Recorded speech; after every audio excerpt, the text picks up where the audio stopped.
Au tout début, sans commencement, l'amour.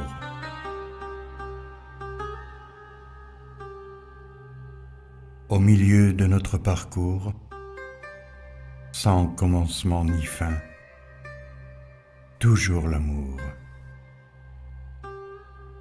À la fin, sans commencement ni fin, encore l'amour.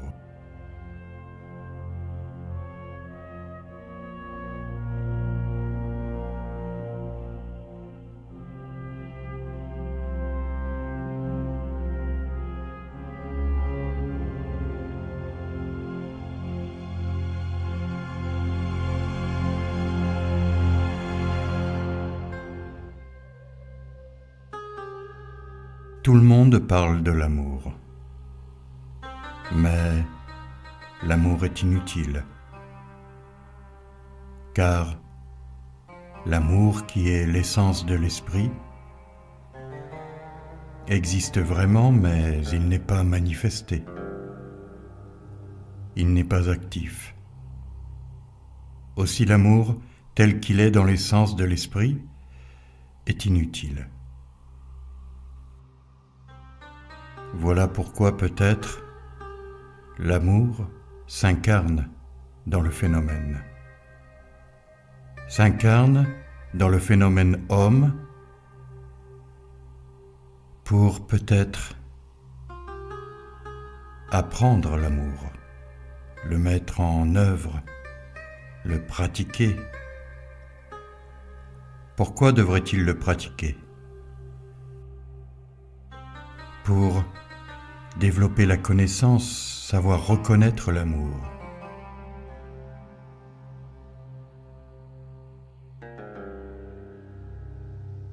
Cet amour sans condition.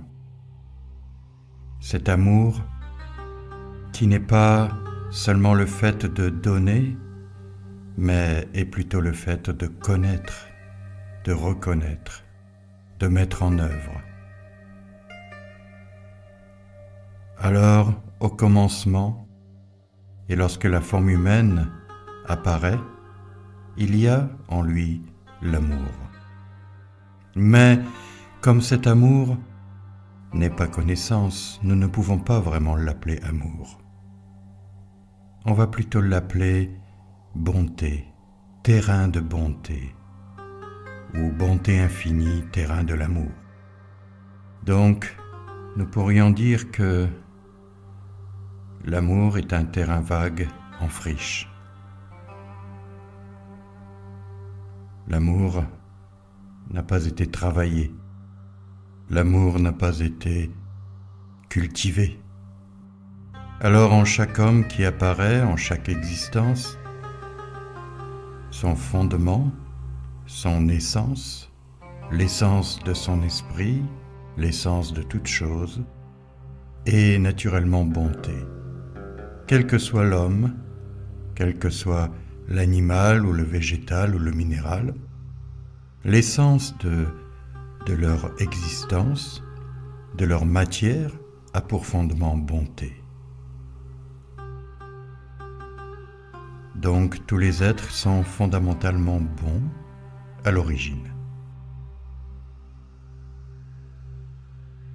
L'homme, comme toutes les existences sensibles, mais plus particulièrement l'homme, est doté de 6 sens, de 6 consciences principales.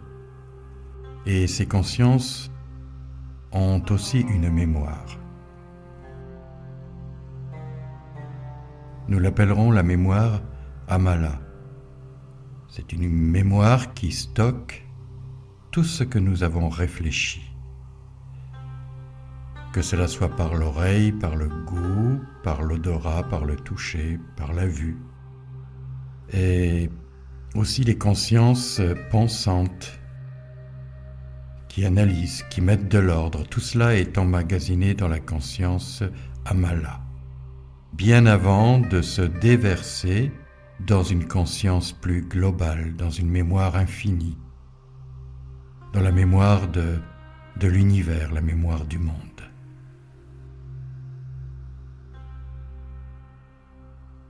Cette conscience portera le nom de Alaya, la conscience originelle, pure, infinie. Alors, voici que l'amour non manifesté doit se manifester. Pour cela, cet amour a besoin d'une forme humaine, par exemple. Pour la connaissance, pour comprendre, pour l'étude, pour la sagesse. Car un amour sans sagesse ne mène nulle part. C'est un amour qui ne se connaît pas. C'est un amour qui fait des choses qui parfois peuvent aller à l'encontre de l'amour. Car si l'amour n'est pas ajusté à l'objet, si l'amour n'est pas ajusté au temps et à l'espace, cet amour peut devenir son contraire ou rester stérile. Alors, la sagesse est nécessaire. C'est pour cela que des saints, des hommes, des maîtres, des patriarches ont étudié la loi, ont étudié le fonctionnement du corps et celui de l'esprit. Ils ont regardé qu'est-ce qui faisait obstacle au développement de l'amour, ou plus exactement à la connaissance amour. Un homme qui n'a pas pratiqué le spirituel, qui n'a pas réfléchi sur lui-même, sur les lois du monde, des êtres, qui n'a pas observé ces obstacles, ne possède pas d'amour. Ça ne l'empêche pas de posséder une bonté innée, mais cette bonté se manifeste que dans certaines circonstances. Et dans d'autres circonstances, cette bonté peut être voilée par l'avidité, par la colère, par la jalousie, l'esprit du pouvoir, l'esprit de vanité.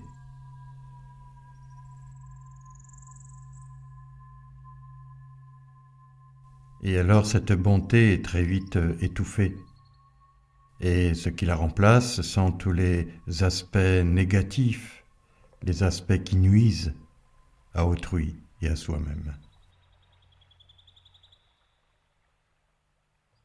Nous voici avec notre bonté, mais nous continuons à percevoir le monde par nos consciences. Nous stockons ces informations dans la mémoire qui elle-même s'auto-organise, se construit, synthétise, s'autogère. Et justement parce qu'elle s'autogère que l'homme a l'impression être une entité pensante, une entité entière, immuable. Il ne reconnaît pas la grande conscience Alaya puisque il ne connaît que sa mémoire la plus proche, la mémoire extérieure, la mémoire Amala. Mais à ce moment-là, cet homme est dépourvu de la grande sagesse. De la grande sagesse de Alaya qui contient toute la sagesse du monde, qui contient les expériences du monde, qui contient le principe et les principes du monde, toutes les lois depuis l'origine sans commencement. Cet homme est donc coupé de cette mémoire, cette sagesse profonde, insondable.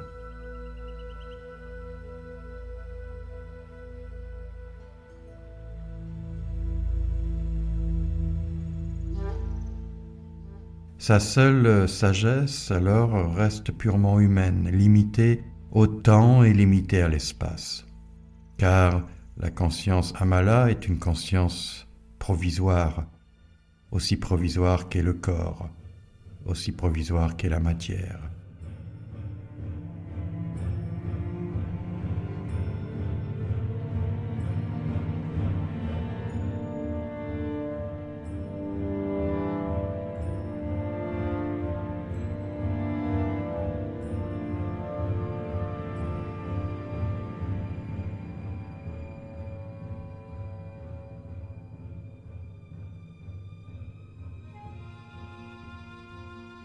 Si nous avons été bons toute une vie, la conscience alaya, produira quelque chose qui attirera le bon. Si nous avons été trop égoïstes, elle créera un être de souffrance, égoïste, ou alors mettant en face d'elle des êtres égoïstes, elle attirera les égoïstes. Quel est le lien qui relie la conscience amala, ma conscience superficielle, à la profonde conscience alaya? Que faut-il faire pour directement puiser la sagesse du grand réservoir, sans dépendre de la conscience amala, sans s'identifier à elle, sans être emprisonné par elle? Car la conscience amala, une fois de plus, est provisoire, elle est égocentrique. Elle s'identifie à un personnage qui n'existe pas, et toutes les actions qui proviennent d'elle sont des actions pour cet ego, pour protéger cet homme, pour protéger cet individu, aux dépens des autres. L'être est profondément égoïste tant qu'il n'a pas accès à la conscience alaya, à la sagesse infinie, tant qu'il n'a pas éclairé l'amour. Quel est le lien donc qui nous relie à la conscience alaya? La pensée ne peut atteindre la conscience alaya parce qu'elle est dans la grande inconscience. Ce qui est conscient ne peut pas directement avoir affaire à l'inconscient. C'est tout le problème de toute l'humanité, de l'humain. Le Bouddha s'est posé cette question. Bon nombre de saints se sont posés cette question. Tous ces moines errants, tous ces maîtres, tous ces ermites qui ont observé la nature extérieure et la nature de l'esprit intérieur ont essayé de percer le secret. Comment se sortir du cycle infernal dans lequel l'égocentrisme tourne sans fin et répète ses actions, répète ses tendances, ses habitudes, et qui, à force de tourner en rond, à force d'être emprisonné, souffre de ne pas pouvoir entrevoir une sortie, respirer la liberté sans fin. L'homme est souffrant parce qu'il méconnaît son origine. Méconnaissant son origine, il cherche le bonheur ailleurs que dans l'origine. Il le cherche dans la matière, dans le matériel, il le cherche dans l'art, il le cherche partout à l'extérieur. Il essaie de combler ce manque, sa frustration. Il essaye de combler son ignorance en apprenant toutes sortes de choses extérieures, mais il n'a toujours pas accès à la conscience alaya et à la sagesse innée, à la sagesse de l'univers.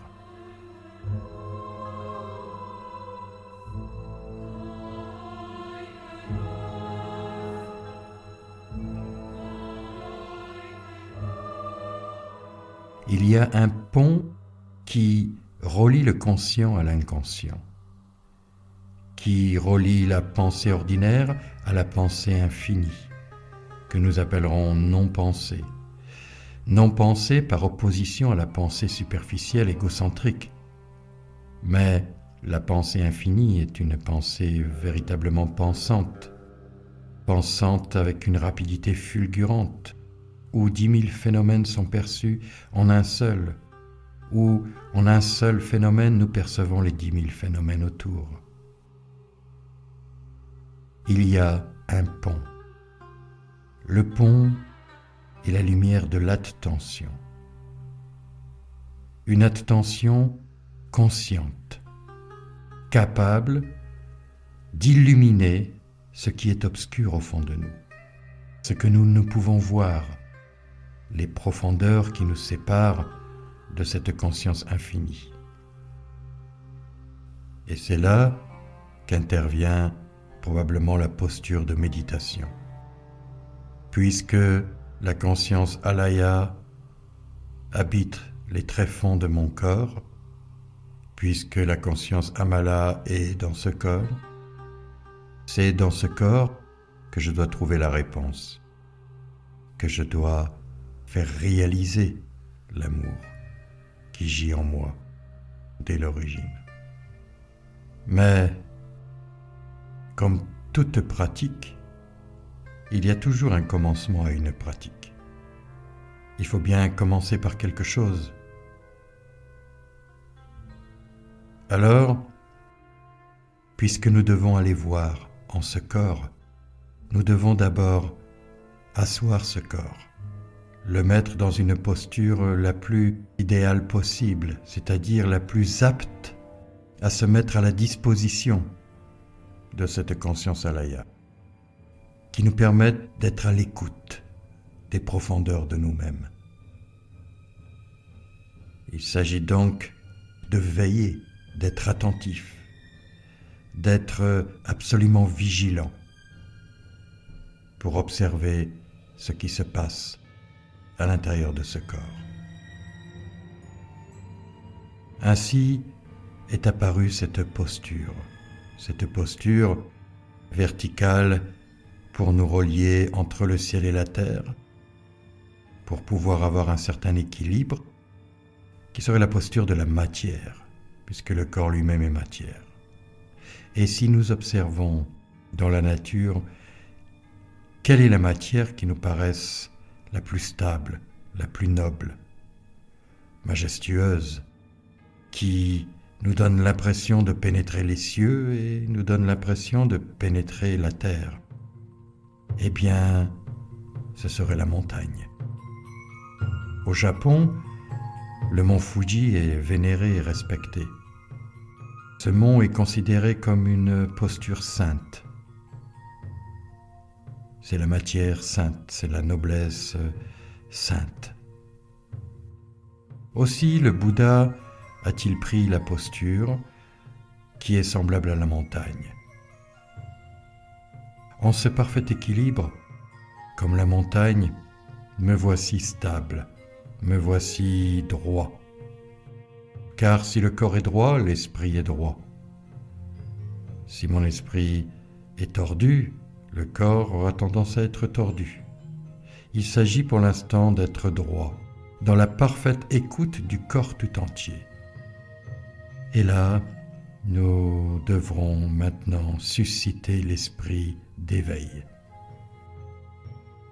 Comment susciter l'esprit d'éveil? Eh bien, tout d'abord, il va falloir maintenant ajuster l'esprit en ce corps. C'est-à-dire emplir ce corps de l'esprit. Comment emplir le corps de l'esprit? Cela vient de la respiration. Prendre le souffle originel, l'énergie primordiale, l'inspirer et expirer profondément. Puis porter une attention par notre esprit sur le souffle qui va et qui vient, jusqu'à ce que l'esprit devienne le souffle, jusqu'à ce que l'esprit devienne l'inspiration et l'expiration. C'est à ce moment-là seulement que nous pourrons entrer dans le grand silence intérieur. Car pendant que nous porterons notre attention sur l'inspiration, puis sur l'expiration, il est évident que nous ne poursuivrons pas de pensée, nous ne projetterons rien. L'esprit sera une inspiration et une expiration. C'est le silence des fabrications mentales. C'est le silence de tout objectif, de tout but à atteindre. C'est le silence de toute fuite. Pareil à l'océan, pareil aux vagues, ce souffle qui va et qui vient. Certainement au début, l'expiration sera courte, mais ça n'a pas d'importance car si nous ne faisons pas obstacle avec la pensée, si on pose l'esprit sur le souffle, le corps se détend et l'expiration suivante est déjà un peu plus longue. Et puis, plus nous serons attentifs à elle, les expirations suivantes se prolongeront d'elles-mêmes.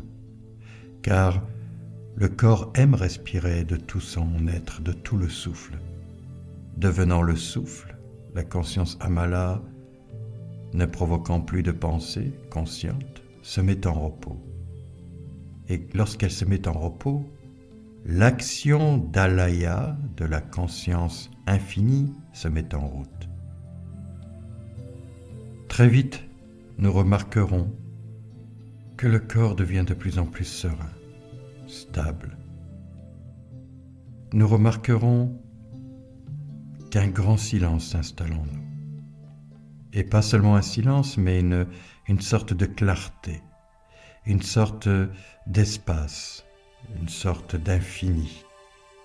Quelque chose qui n'a pas de limite, quelque chose qui n'a pas de conscience que nous connaissons d'ordinaire, c'est-à-dire une posture dans laquelle il n'y a pas d'angoisse, pas de peur, pas de stress, aucune avidité, aucun projet. Cela respire simplement pour la respiration. Cela est lumière pour la lumière. Voici que nous nous mettons à la disposition de ce qui a toujours été là. Voici que nous pénétrons l'essence de l'esprit. Tout cela simplement pour la reconnaissance. Reconnaître ce qui est l'essence de ce que je suis, pour la reconnaissance. Mais cela n'est pas encore la connaissance de l'amour. Cela est simplement entrer dans la bonté intérieure. Nous pouvons remarquer d'ailleurs que dans cette posture, le regard est un peu humide, chaleureux.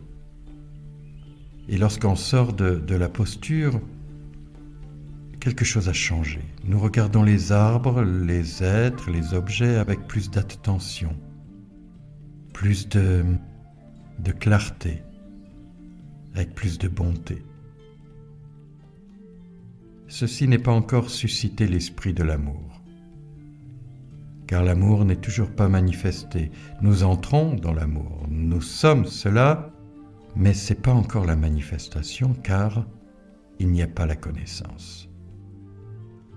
Pour la connaissance, il y a l'étude du dharma. Alors, qu'est-ce que le dharma ? Le dharma, ce sont tous les phénomènes, qu'ils soient extérieurs ou intérieurs. La connaissance du dharma, c'est, par exemple, observer ma colère, éviter de produire la colère, ou alors, lorsqu'elle se manifeste, l'observer et la sublimer, la changer en quelque chose de bénéfique et non pas destructeur. Tout cela va permettre d'apprendre à transformer tous les mauvais aspects en bons aspects, à regarder chez les autres les mauvais aspects sans les juger, sans les condamner. Et au moment où un jugement apparaît, ou une colère, lorsqu'elle est vue, lorsqu'elle est sublimée, transformée, voilà l'amour qui se manifeste. L'amour qui se manifeste par la connaissance, par la sagesse.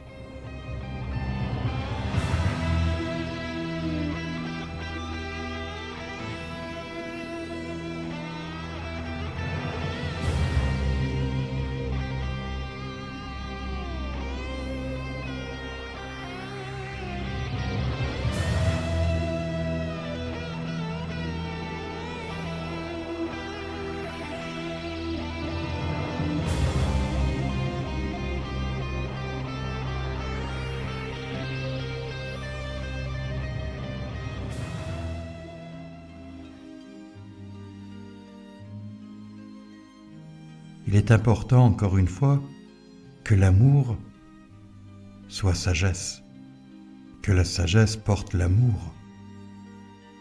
L'amour n'est pas une fabrication humaine. L'amour existe à l'origine. Ce qui pourrait être une fabrication humaine, c'est la pratique qui sert à la transformation des mauvais aspects en bons aspects, qui fait de l'impatience la patience, qui fait de la colère et de la haine la bonté, qui fait de l'égoïsme étroit la générosité, qui fait de l'obscurité de la lumière, qui fait du non-vivant du vivant. Ça, c'est la sagesse connaissante. Il y a dans la tradition du zen ce que l'on appelle le zazen.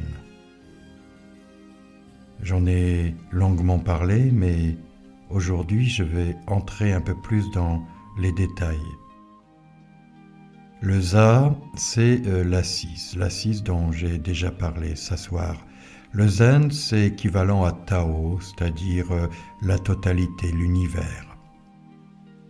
Nous nous asseyons dans cet univers.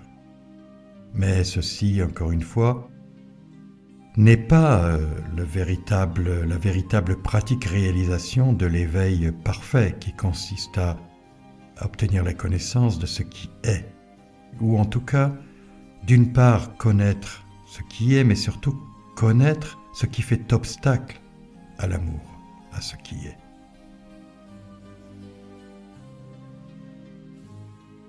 Après donc le zazen, nous parlerons de Shikantaza, idéogramme difficile à traduire, mais je vais essayer ici de donner un sens à Shikantaza. Il y a tout d'abord la notion de Shi qui signifie esprit. Kan signifie miroir. Ta vient du Tao, l'univers. Za, stabilité, s'asseoir, être stable, probablement de vertical. De quoi s'agit-il? Eh bien, lorsque, durant cette posture, nous nous oublions, nous projetons notre attention, notre lumière sur ce qui est, à ce moment-là, l'essence de l'esprit se reflète lui-même, se voit, se regarde. Dieu regarde Dieu. L'esprit Shi-Kan, l'esprit miroir, Tao de l'univers, se reflète en sa pureté. Alors, lorsque nous pratiquons cela, c'est-à-dire lorsque nous pratiquons sans but, sans rien ajouter d'humain dans cette méditation, l'essence de l'univers se voit. Lorsque dans la vie quotidienne, nous regardons nos actions, les phénomènes, lorsque nous commençons à transformer les mauvais aspects en bons, l'essence de l'esprit le voit, apprend, prend connaissance. C'est très important, prendre connaissance. Je suis pas grand-chose. Je suis celui qui reflète les phénomènes, et je dois être celui qui ne les arrête pas, qui ne s'y attache pas pour la chose réelle.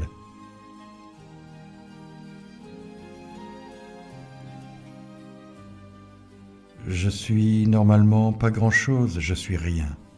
Et en même temps, je suis totalement la manifestation de l'essence de l'esprit.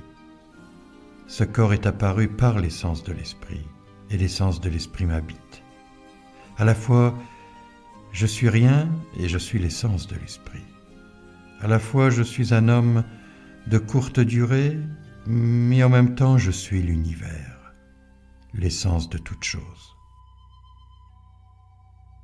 Quand on est l'essence de toute chose, quand on est profondément amour, il n'y a pas de vanité, il n'y a pas d'orgueil, il n'y a pas tous ces mauvais aspects, car je ne suis qu'un passage, un souffle. Donc à la fois, il y a cette vénération pour l'essence de toute chose, et en même temps, un immense respect pour tous les phénomènes, car tous les phénomènes, comme moi-même, sont pourvus de l'essence. Tous les phénomènes sont porteurs de bonté et d'amour, du phénomène le plus petit jusqu'au plus grand, du plus petit caillou, du grain de sable, de l'amibe, jusqu'à l'être le plus merveilleux, jusqu'à la montagne la plus merveilleuse, jusqu'à l'étoile la plus lointaine, jusqu'aux confins des infinis des univers. Tout cela est l'essence de l'esprit.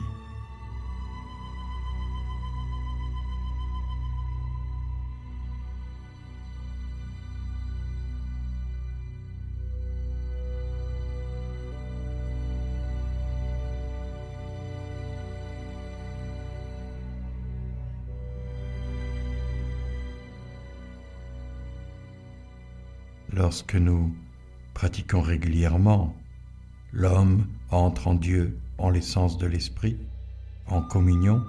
Nous commençons à regarder à travers l'essence de l'esprit, et seul l'essence peut reconnaître l'essence dans tous les phénomènes extérieurs.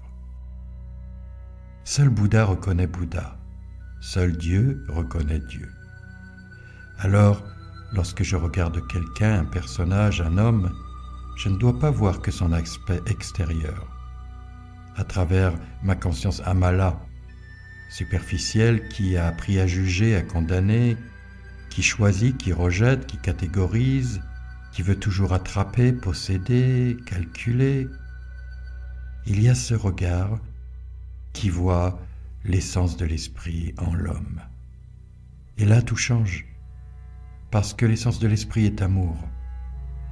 Et l'amour avec la sagesse, qui consiste à transformer les mauvais aspects en bons, c'est-à-dire la connaissance, c'est à ce moment-là ce dont a besoin l'autre, comprend sa souffrance, comprend ses difficultés, comprend son ignorance, et a même la possibilité de l'aider à s'éveiller à sa vraie nature, à l'essence de son esprit, de l'aider à se sauver lui-même. Mais c'est un travail. L'amour est un travail. À chaque instant, chaque jour, à chaque seconde, nous observons les phénomènes de nos consciences, nos émotions perturbatrices. Chaque jour, nous devons être vigilants, être attentifs. Dès qu'apparaissent ces émotions, être là, être présent en ces émotions. Ne pas les suivre, ne pas les grandir, ne pas les nourrir. Au contraire, les laisser s'apaiser. Et quand une émotion perturbatrice s'apaise, la bonté est là, la lucidité est là, l'action primordiale est là, avec l'amour.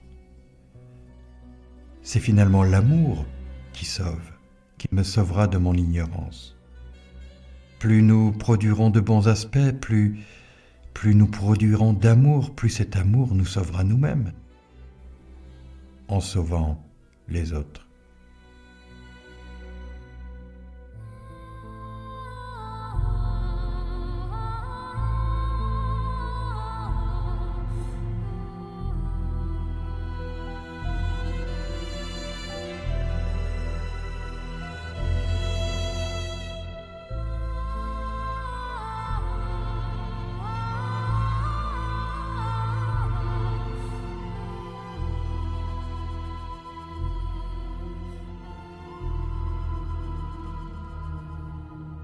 Avant d'arriver à l'amour, il y a l'amitié.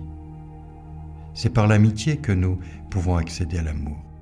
Par l'effort, par le bon vouloir, par les bons aspects, que l'amour va éclore. Si l'amour éclot grâce à notre travail, eh bien nous incarnons l'amour, nous allons être cet amour. Et tous les êtres vont le reconnaître. Pas seulement les humains, mais les animaux, les arbres, la matière, le ciel, la terre, les étoiles. Tout cela se joue au cœur d'une seule et même conscience, d'une seule et même essence. L'essence à l'extérieur de l'univers n'est pas autre que l'essence qui est en mon propre corps-esprit. Alors, nous comprenons par là que l'essence de l'univers, ou le Bouddha infini, ou Dieu, a besoin de ce corps, a besoin de la matière pour la connaissance, pour faire de la connaissance bonté un amour sans limite, sans condition, mais un amour comportant de la sagesse. capable de s'adapter à l'espace-temps, aux circonstances, un amour qui ne soit pas à côté de la vérité et de la réalité, un amour qui ne soit jamais en retard ou trop en avance, un amour qui s'emboîte parfaitement la circonstance comme le couvercle d'une boîte s'emboîte avec le fond, un amour qui n'est ni dans le temps ni dans l'espace, qui n'est pas là au bon moment, est un amour stérile, un amour, pourrions-nous dire, idiot, complètement inefficace, tellement inefficace qu'il pourrait même faire plus de mal que de bien. Pour que l'amour soit là, il y a la sagesse. En ce sens, observer ces aspects, les transformer, peut-être cela encore ne suffit pas. Peut-être devrions-nous suivre un maître capable de nous donner une bonne éducation, de nous faire remarquer ce que nous ne voyons pas. Peut-être devrions-nous étudier les textes aussi anciens, et pas seulement les étudier, mais les appliquer dans la vie quotidienne, partout. Peut-être aussi que l'on se sent parfois impuissant, peut-être qu'il faut invoquer, appeler l'amour, l'essence de l'esprit. Peut-être qu'il faut appeler Dieu, appeler Bouddha, susciter l'esprit d'amour, susciter l'esprit d'éveil, provoquer. Alors à la fois, il nous faut susciter l'amour et susciter la sagesse. Il nous faut aussi garder, protéger notre bonté, toujours présente. Prendre soin de la bonté, prendre soin de l'attention, de la vigilance. Veiller, protéger, prendre soin, c'est la chose la plus importante. Prendre dans ses bras infinis. Lorsque nous nous asseyons en cette montagne, en ce souffle, en ce prana, en ce pneuma qui nous visite de l'extérieur, qui est aussi une grande bonté infinie, qui est une bonté, dirais-je, pleine d'énergie, capable de nous donner vie, car sans la respiration, il n'y a pas de vie. En communion avec ce souffle, nous allons entrer en relation avec l'essence de l'esprit, mais en parfaite gratuité. On rentre en l'esprit, pour l'esprit et par l'esprit. Et là, n'invoquez rien, n'appelez personne, car c'est encore de l'humain, c'est encore vouloir quelque chose, c'est vouloir encore continuer à exister à travers cette conscience amala, à travers cet égoïsme. Offrez-vous à l'essence de l'esprit. Abandonnez-vous au Père éternel, à ce qui a toujours été là avant cette conscience amala, avant la forme. Pourquoi ? Pour s'allonger auprès de lui, pour s'en remettre, pour être lui, sentir son contact, reconnaître que ce lui, c'est moi, pour reconnaître que la vraie essence de ce que je suis, moi l'homme, c'est l'essence de l'esprit. Que pour cela. À chaque fois que vous aurez un but, une pensée, un désir, vous allez de nouveau obscurcir. Vous allez redevenir conscient, et le conscient, ne peut pas atteindre l'inconscient. Il faut aller là-bas sans penser. Le pont est donc la respiration. Le pont entre le conscient et l'inconscient. Personne n'est conscient de son intérieur, car la conscience, nous la projetons à l'extérieur, au monde des phénomènes. Cette posture que nous allons appeler méditation à tort, car il n'y a rien à méditer. Nous allons plutôt l'appeler posture désintéressée, gratuité des gratuités. La plus grande des gratuités, c'est de s'offrir totalement, offrir ce corps-esprit à l'essence de toute chose, sans y laisser un reste, sans y laisser une trace, et surtout qu'aucune trace humaine n'aille vers cette essence. car toute trace humaine a tendance à attraper, à saisir, à posséder, et donc à obscurcir de nouveau la possibilité d'une lumière éternelle, brillante, aimante. L'invocation peut se faire et doit se faire en dehors.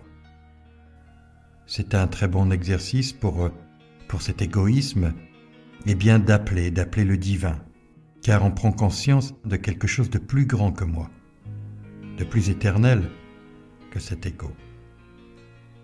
De tellement plus grand que du coup, ce qui me paraissait être important et si important en moi, eh bien devient petit face au grand, beaucoup plus humble, moins vaniteux. Appeler n'est pas mauvais. Du reste, c'est pour cela qu'existent des cérémonies, des prières, des invocations. C'est pour cela qu'existent aussi des prosternations, abandonner son ego au sol, le jeter par terre face à l'infini. Qu'il existe des récitations de prières, de sutras à travers le souffle, créer le son, provoquer le son originel à travers le souffle. C'est très important. Alors la conscience alaya, que je nommerai le roi de l'au-delà, car ce corps impermanent, cet homme que je suis, eh bien, c'est être sujet du roi de l'au-delà. Je suis le sujet, et comme tout sujet, je dois servir le besoin de l'essence de toute chose. De quoi a besoin l'essence de toute chose ? De quoi a besoin l'amour ? L'amour a besoin encore une fois de connaissance. Mais servir, ce n'est pas attendre, c'est œuvrer, c'est être vigilant, c'est d'être prêt à tout, c'est bâtir, c'est consolider.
Le roi de l'au-delà m'accompagne à chaque pas.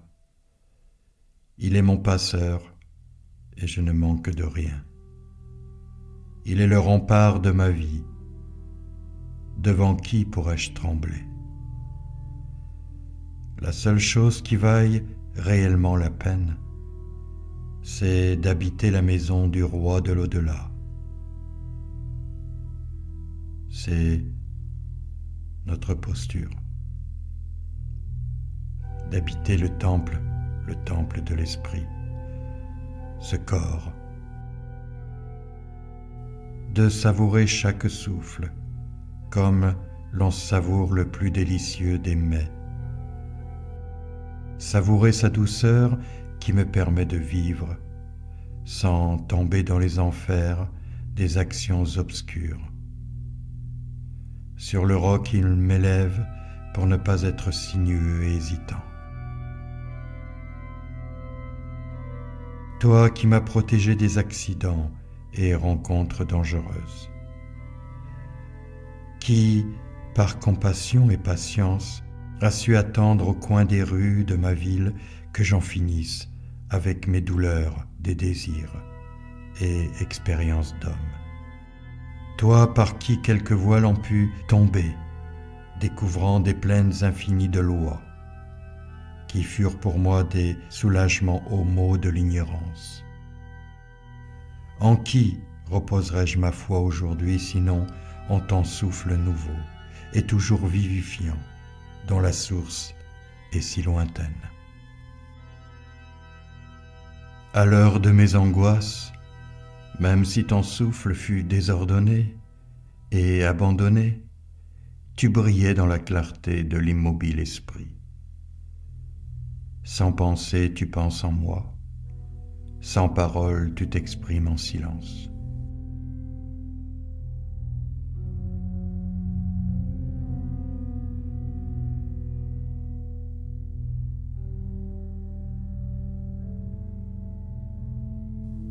Les humains croient seulement en ce qu'ils voient. Mais ce que tu vois, les humains l'ignorent. Celui qui ne sait pas t'accueillir restera aveugle et sourd.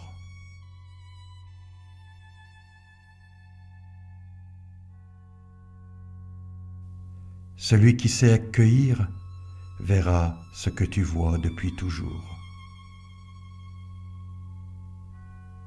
Nombreux sont les tourments qui accompagnent l'homme, mais un seul souffle peut engloutir les 10 000 péchés qui règnent en maître depuis la nuit des temps. Par quel miracle une telle action est possible?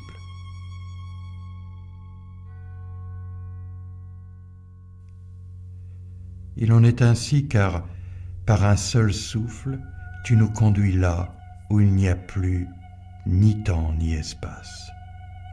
Aussi la pensée ne peut pénétrer ta sphère, car elle est limitée au temps et à l'espace.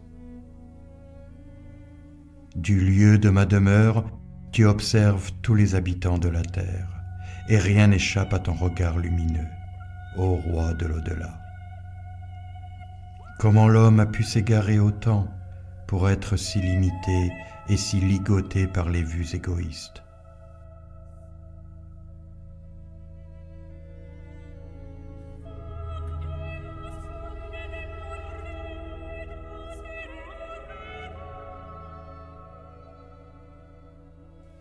Ô roi de l'au-delà, dont l'œil est sur ceux qui te craignent, et pourtant c'est ceux-là même qui espèrent ton amour et ta lumière, pour que tu les préserves de la mort et de la misère.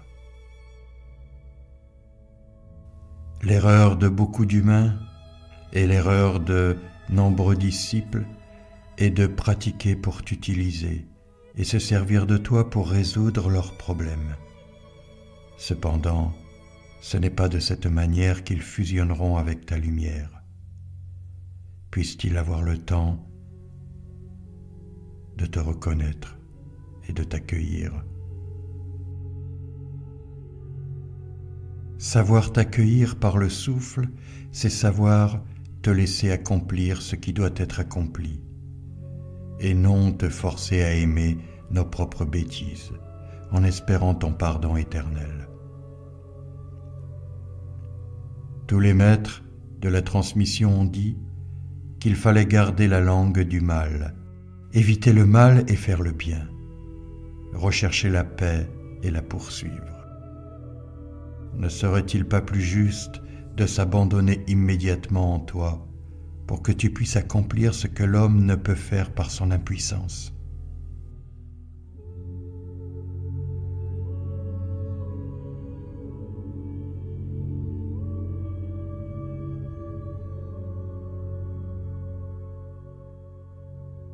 Ne sois pas loin de moi.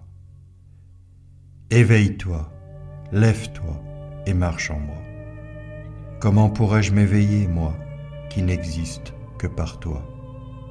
Je ne peux m'éveiller en toi, car je n'existe pas. Mais toi, tu peux t'éveiller en moi, car tu en as le pouvoir.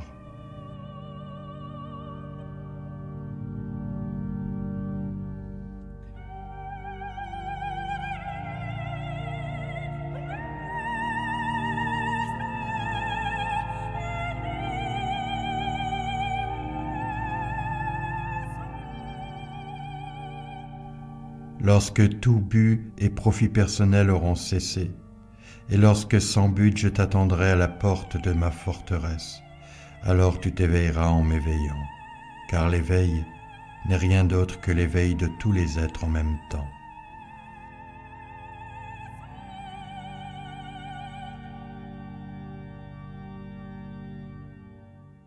Sans toi le monde est méchant et terrifiant.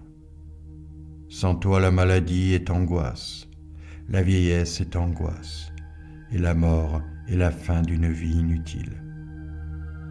Sans toi mes pieds ne savent pas opposer leur lourdeur, mes mains ne savent pas bénir le repas, et mes yeux ne savent voir que ce que la laideur de l'esprit leur ordonne de voir.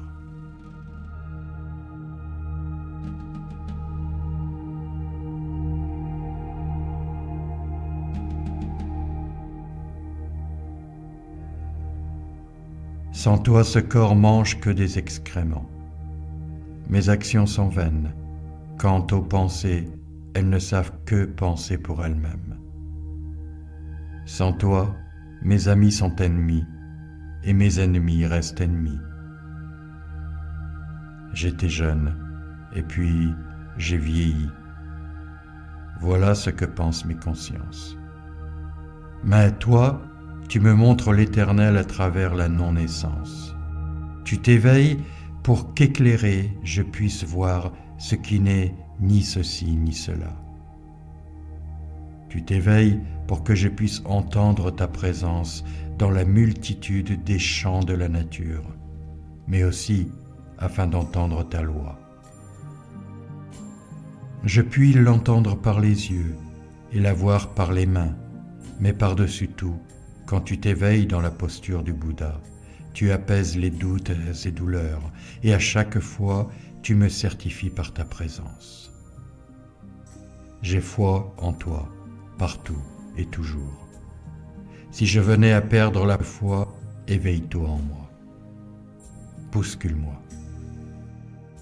Comme languit une biche après l'eau vive, ainsi languit ce corps-esprit vers toi.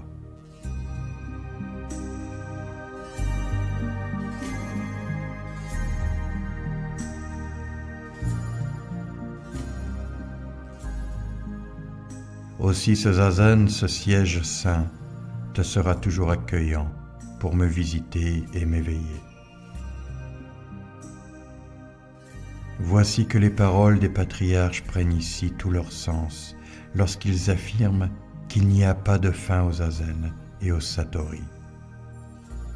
Le satori, l'illumination, est l'instant de ton éveil.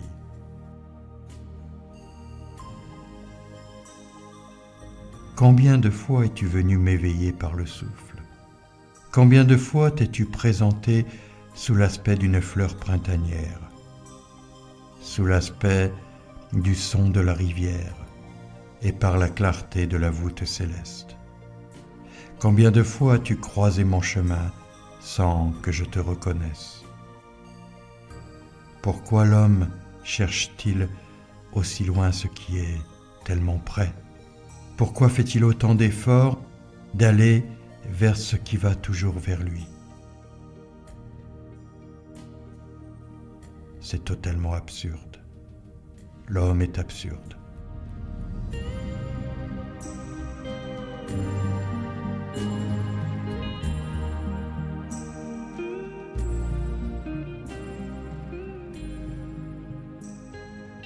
Tu es pour nous refuge et force, secours dans la peur toujours offert. Rien que d'invoquer ton nom peut nous sauver. Rien que d'invoquer le nom peut nous sauver. Même si la terre venait à changer, que les montagnes chancellent au cœur des mers, ton nom suffirait pour briser en un éclair le rêve de l'ignorant et du borné.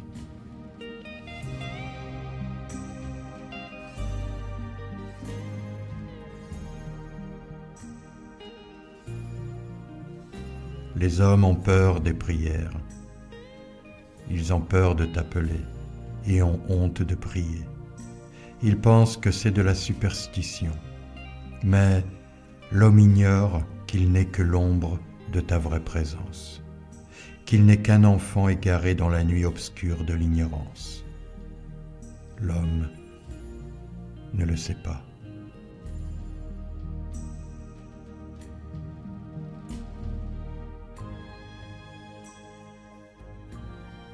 Seuls ceux qui découvriront l'impuissance de l'homme pourront trouver refuge en l'éternelle essence.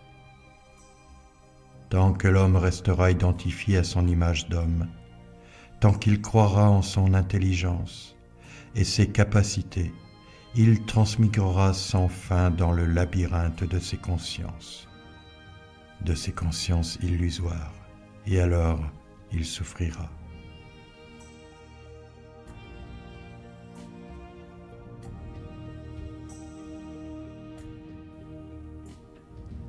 L'homme est semblable à un souffle, ses jours sont comme une ombre qui passe. Comment te reconnaître? Point n'est besoin de te reconnaître. Point n'est besoin de savoir que tu agis, penses, parles à travers moi, car après tout, toi seul existes. Mais si toi seul existes, en une seule unité, alors j'existe en toi, et avec tous, en toi.